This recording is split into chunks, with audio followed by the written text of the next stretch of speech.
أبزا دقايق زيا بانكم تشك تقبرو يقبا منالبات نسخم أبسراح تشاقيلكم كلهم ويا أجازهم مستقهم كلهم كابتي بس أما زرحاتكم موجزة أكبكم موجنزب 9 يورو بزي زخونة فقادكم تساريقو كخوني خيلي زي لاكس إيكونن أبز حج ساعات أمولو جيرمن بفلاي دما أكبابي نودراين فيستفالن نيدا زاكسن كالوت بوتاتاتن حدش سودب بوجل تلاعيلو زم سرعتي مع أجازهم سيرو ما يكونن زاتو كي تنكفو فيرماهم كي فرنكم إيدكم زخونة نجر كي تنكفكم كبانكم شباركاسا كخوني خيلكم ميرس بانك بوست بانك قطتا ገንዘብ ይወስሉ ቀጥታ ትዘሰንብት ነገር ከዓ ሓንሳብ ምስ ወሰዱ ጠጠው አይብሉን ልክዕ ከም አቦ ወይ ከዓ ኩሉ ግዜ ወርሐው ከም ተኸፍሎ ነገር ወርሒ ገንዘብኩም ይምዝውዝው እዚ ኔጋቲቭ ዝበሃል ጉጅለ መን እዩ እቲ ገንዘብኩም ናበይ እዩ ዝኸይድ ዘሎ ከመይ ጌርኩም ከነቲ ዝተሰርቀ ገንዘብ ኣብ ውሽጢ 5 ደቂቃ ተምልስዎ ተጠንቀቁ እዛ ቪድዮ እዚኣ ቅድሚ ምውዳእን ድሕረ ቆሪፅኩማ እቲ ዝተሰርቀ ገንዘብኩም ንምምላስ ዘለኩም ሓንቲ ወርቃዊት ዕድል ከተምልጠኩም እያ ገንዘብኩም ሪፋንድ ንምግባር ሓደ ምስጢራዊ ሕጊ ኣሎ 13 ወርሒ ንሱ እንተዘይፈሊጥኩም እቲ ገንዘብ ንሓዋሩ ጠፊኡ ማለት እዩ ገንዘብኩም ክትብሉ ክሳብ መወዳእታ ምሳይ ፅንሑ መፍትሕ ናይቲ ፀገም ብዝርዝር ቅድሚ ምርኣይና ሓንቲ ነገር ክሓተኩም እዞም ሰረቕቲ ንዓና ንስደተኛታት ዕላማ ዝገብሩና እዞም ሰባት ቋንቋ ስለዘይክእሉ ወይ ሕጊ ስለዘይፈልጡ ዝከላኸለሎም የለን ኢሎም ስለዝሓስቡ እዩ ሕጂ ነታ ሰብስክራይብ ትብል ምልክት ጠውዋ ስለምንታይ ምክንያቱ ፅባሕ ካልእ ሓድሽ ጉጅለ መፂኡ ገንዘብኩም ከይሰርቀኩም ቀልጢፈ ቪድዮ ሰርሐ መታን ከጠንቀቐኩም ከምኡውን ዩቲዩብ ሓድሽ ሃይፕ ዝብል ፊቸር ኣምፂሎ ንዑ ብምጥዋዕ እዚ ቪድዮ ንብዙሓት ኤርትራውያን በፂሓ ገንዘቦም ከይስረቁ ከተድሕኖም ትኽእል እያ ስለዚ ኣብታ ሃይፕ ትብል ብምጥዋዕ ኣብቲ ናይ ኮመንት ክትረኽብዋ ኢኹም ሸተት ኣቢልኩም ኣብኣ ሃይፕ ብምግባር ነዛ ቪድዮ ልክዕ ከም ላይክ ዝሕግዝ ስለዚ ላይክ ሸር ግበርዋ ሕጂ ናብቲ ጉዳይ ትንእቶ እምበር እዚ ነገር ኣብ ማእከል 2025 ጀሚሩ ሕጂ ኣብ 2026 ናብ ዝለዓለ ደረጃ በፂሑ ዘሎ ናይ ምትላል ስራሕ እዩ ብዙሓት ሰባት ልክዕ ከም ዝናሃኩም ወርሓዊ ናይ ባንክ ወረቐቶም ኮንታ ኣውትስክር እዩ ከለው ዘይውፅዎን ዘይፈልጥዎን ገንዘብ ይጎድሎም ኣሎ እዚ ዝጎድል ዘሎ ገንዘብ ብልክዕ እዚ ዝሰርቁኹም ዘለው 89 ዩሮን 9 ሳንቲምን እቲ ኣብ ባንክኹም ዝፅሓፍ ስም ከዓ መብዛሕትኡ ኔጋቲቭ ኢመርጀንሲ ኮል ሰርቪስስ ቲአር ዝብል እዩ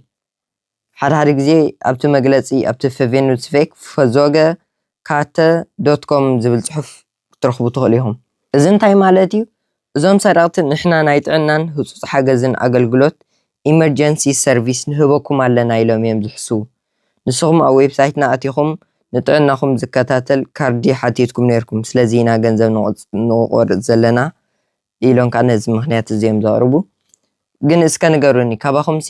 መን እዩ ፈዞገ ካርተ ዝበሃልሲ ደልዩ ዝፈረመ ዝኾነ ሰብ የለን እቲ ዝገርም ነገር እዚ ኩባንያ እዚ ወይ ከዓ እዞም ሰረቕቲ እዞም ናይ መታለሊ ኣብ ቱርክ ዝርከብ እዩ ንዓና ንምድንጋር ግን ካብ ከተማ ሽቱትጋርት ዘሎ ናይ ሓሶት ኣዳራሻ ይጥቀሙ እዚ ዝሰርቅዎ ገንዘብ ከዓ ናብ ሽቱትጋርት ዘይኮነ ናብ ማልታ ዝበሃል ሃገር እዩ ዝሰግር ስለምንታይ ናብ ማልታ ምክንያቱ ፖሊስ ጀርመን ንኸይሕዞም ኢሎም ዝገብርዎ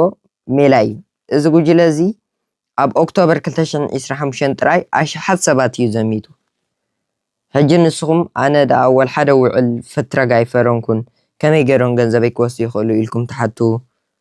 ትህልው ናይ ኩላትና ሕቶ እዩ ኣብዚ ተዓቢ ጌጋን እቲ ክንመሃሮ ዘለና ናይ ባንክን ትምህርትን ዘሎ ብዙሓት ኤርትራውያን የባንክ ቁፅረይ እንተሂበዮም ገንዘብ ክሰዱለይ እምበር ክወስዱ ይክእሉን እዮም ኢልና ንሓስብ ተጠንቀቁ እዚ ዓቢ ጌጋ እዩ ኣብ ጀርመን ክልተ ዓይነት ናይ ባንክ ምንቅስቃስ ኣሎ ሓደ ኢቦቫይዚንግ ዝበሃል ማለት እዚ ትራንስፈር ትገብሩ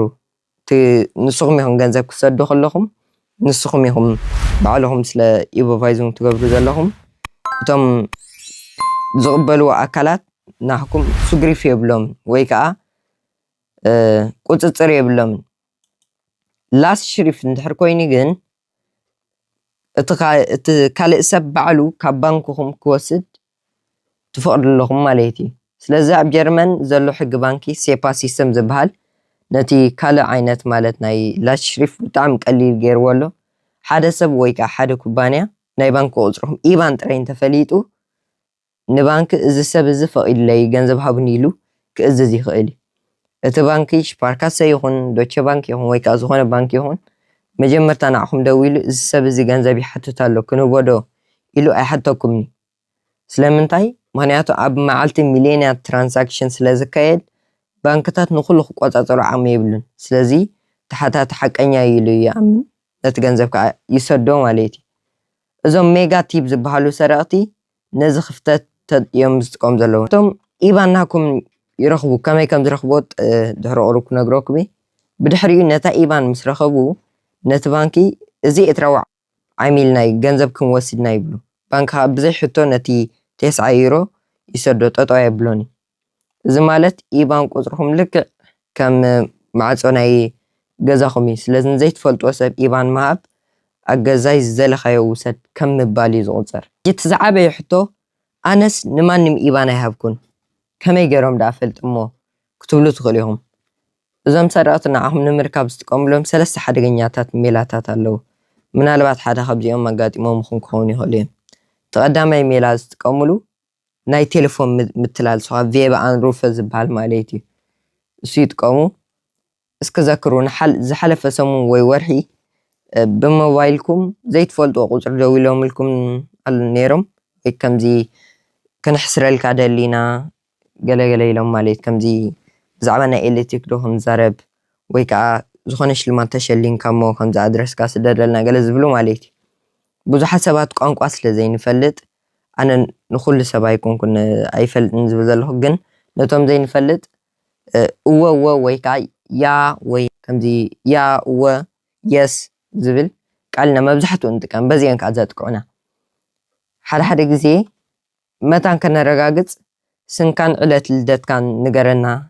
ይብሉ ማለት እዩ ንስኹም ስንኩምን ኣዳራሽኩምን ምሳብኩም ግን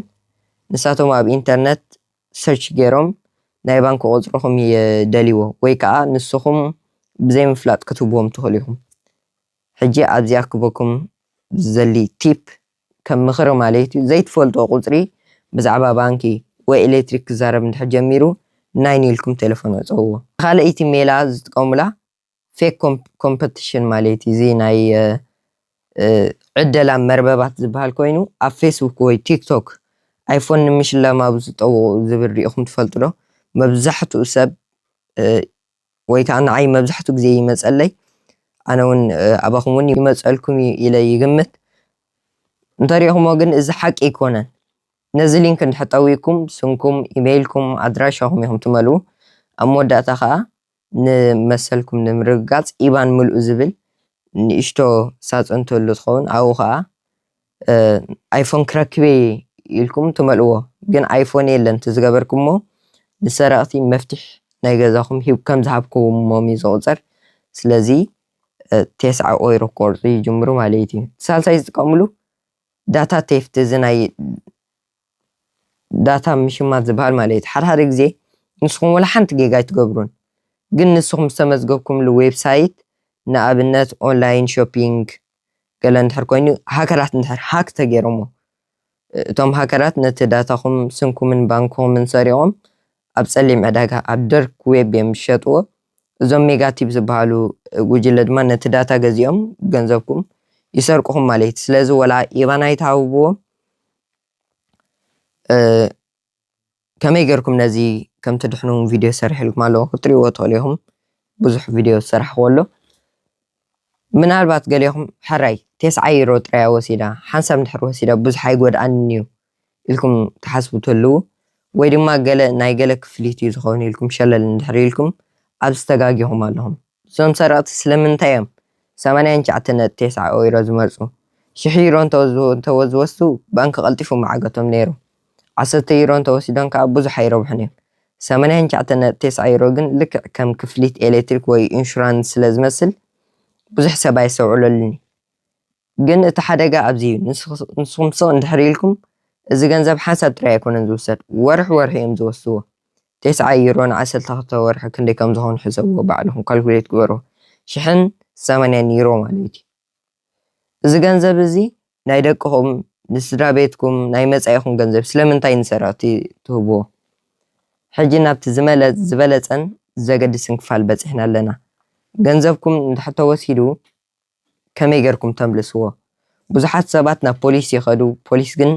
ገንዘብኩም ኣይመልሰልኩምን እቲ መፍትሒ ኣብ ኢድኩም ኣብ ሞባይልኩም እዩ ዘሎ ቀዳመይቲ ክትገብርዋ ዘለኩም ባንክኩም ፈትሹ ኣብ ናኩም ባንክ ኣትይኹም ኣብቲ ትራንዛክሽን ማለት ኣብኡ ሜጋቲፕ ወይ ኢመርጀንሲ ኮል ኢልኩም ሰርች ግበሩ ሽፓርካ ዝኾነ ባንክኩም ማለት እዩ ኣብኡ ዝብል ፅሑፍ ድለዩ እቲ ገንዘብ ቀይሕ ኮይኑ ማይነስ 89.9 ዩሮ ከሪአኩም እዩ እታ ካልአይቲ ትገብርዋ ዘለኩም እዚያታ ዝበለፀት መፍትሒ ዳሽ ሽሪፍት ሱርኩ ብኾንያ ትበሃል እቲ ገንዘብ ይምለሰልኩም ማለት እዩ ኣብ ጀርመን ብላስ ሽሪፍት ዝተቆርፀ ገንዘብ ኣብ ውሽጢ 8 ሰሙን 2 ወርሒ ናብ ባንክ ብምኻድ ወይ ከዓ ኣብ ኣፕሊኬሽንኩም ሩጋበ ወይ ቪድዮ ሽፕሩህ ዝብል ምልክት ብምዝቃጥ ብዘይ ገለ ሕቶ ነቲ ገንዘብ ትመልስዎ ትኽእሉ እዮም ንኣብነት ዝኾነ ተጋጊኹም እንድሕር ከፊልኩም ኣብ ውሽጢ 2 ወርሒ እቲ ገንዘብ ክትመልስዎ ትኽእሉ ኢኹም ጠዊቅኩም ነታ ኦኬ ትብል ዘላ ምስ ጠወቅኩማ ባንክ ገንዘብኩም ኣብታ ደቂቃ ትመልሰልኩም እቲ ዝገርም እቲ ባንኪ ነቶም ሰረቕቲ ንዓሚልና ኣታሊልኩም ኢሉ 3 ዩሮ መቕፃዕቲ የኽፍሎም እዩ ስለዚ ገንዘብኩም ትመልሱ ንዓቶም ከዓ ተኽስርዎም ማለት እዩ ሳልሳይ ስጉምቲ ወይ ከዓ ሳልሳይ ስቴፕ ክትወስድዎ ዘለኩም ናይ 13 ኣዋርሕ ሕጊ ዝበሃል ኣሎ ስታይ እዩ እንተዳ እቲ ገንዘብ ቅድሚ 3 ወርሒ ወይ 6 ወርሒ ተወሲዱ ኸ 8 ሰሙን ሓሊፉ እዩ ስለዚ እቲ ገንዘብ ጠፊኡ ማለት ድዩ ወላስ ክንመልሶ ንኽእል ኢና ክትመልስዎ ትኽእሉ እዮም እቲ ገንዘብ ብዘይ ፈቓድኩም ስለ ዝተወስደ ሕጊ ጀርመን ክሳብ 13 ኣዋርሕ ግዜ ክበኩም ይኽእል እዩ ማለት ዓመትን 1 ወርሕን ማለት እዩ ኣብዚ ግዜ እዚ ግን እቲ በተን ኣፕሊኬሽን ኣይሰርሕን እዩ ስለዚ ናብ ባንክ ብኣካል ብምኻድ እዚ በፉክተ ትራንዛክሽን ይበሃል ወይ ከዓ ባዕልኹም ዘይፈቐድኩምሉ ትኽክል ዘይኮነ ናይ ገንዘብ ዝተቆርፀኩም እንድሕር ኮይኑ በፉክተ ትራንዛክሽን ይበሃል ስለዚ ፊርማ የብሉን ኢልኩም ሪፖርት ግበሩ እቲ ባንክ ከዓ ግዴታ ኣለዎ ነቲ ገንዘብኩም ክመልሰልኩም ግን 13 ኣዋርሕ ግዜ ኣለኩም ራብዓይ ስጉምቲ ብፅሑፍ ምቋም ቪድዮ ሽፕሩክ ማለት እዩ እዚ ገንዘብኩም ምስ መለስኩም ነቲ ጎጀለ እንደገና እቲ ግሩፕ ከይፍትነኩም ወይ ከዓ ካልኣይ ግዜ ከምዚ ንኸይገብረልኩም ሓንቲ ደብዳቤ ፅሓፍሎም ናብቲ ኣብ ሽቱትጋርት ዘሎ ኣድራሾም ማለት እዩ ሜጋቲፕ ኤልኤልዲ ዝበሃል ኣሎ ቱርቢነን ሽትራሰ ኣብዚ ኣለውቲ እዛ ዌብሳይት ኣብ ኮመንት ገድፈልኩም እየ ኣብኡ ረኣይዋ ኢኹም ኣብኡ ኩሉ እቲ ኣድራሾኦም እውን ኣብኡ ክፀንሓኩም እዩ ማለት እዩ ኣነ ምሳኹም ውዕል የብለይን እቲ ገንዘብ ብዘይ ፈቓደይ ተወሲዱ ንመጻኢ ካብ ባንከይ ገንዘብ ተወሲድኩም ናብ ፖሊስ ክኸሰኩም እዩ ዝብል ደብዳቤ ብፖስታ ስደድሎም ሪኦም ዶ ሓበሬታ ሓይሊ እዩ እዞም ሜጋቲፕ ዝበሃሉ ሰረቕቲ ዝምርኮስዎ ኣብ ድንቁርናና ወይ ድማ ኣብ ምርስዕና እዩ ንሳቶም ካብ 1000 ሰባት ንሰርሕ እቶም 100 ሰባት ኣይነቕሑን እዮም ኢሎም እዮም ዝሰርሑ ንስኹም ካብቶም ዝነቕሑ 900 ሰባት ክትኮኑ ኣለኩም እዛ 9 ዩሮ ንዓና ንስደተኛታት ቀሊል ገንዘብ ኣይኮነን ክንደይ ለይቲ ሰሪሕና ኢና ነምፅኣ እዚ ገንዘብ እዚ ንደቅና ንስድራና እምበር ንቱርኪ ወይ ንማልታ ዘለው ሰረቕቲ ዝውሃብ ኣይኮነን እዚ ቪድዮ እንድሕር ጠቒሙኩም እዚ ሓበሬታ ንኩሉ ኤርትራዊ ንክበፅሕ ሸር ግበርዎ ከምኡውን ሓደሽ እንድሕር ኮንኩም ሳብስክራይብ ግበሩ ሳብስክራይብ እንድሕር ጌርኩም ማለት ናይቲ ቻነል ቤተሰብ ክትኮኑ ትኽእሉ ኢኹም ከምኡውን ነዚ ቪድዮ ላይክ ሸር ግበርዎ ዝኾነ ሕቶት እንድሕር ሃልይኩም ባንከይ ከምዚ ኢላ ትብልዎ ነገር እንድሕር ሃልይኩም ከዓ ኮመንት ፃሕፉለይ ኣብ ዝቕፅል በገዳሲ ቪድዮ ክሳብ ንራኸብ ሰላም ቅነ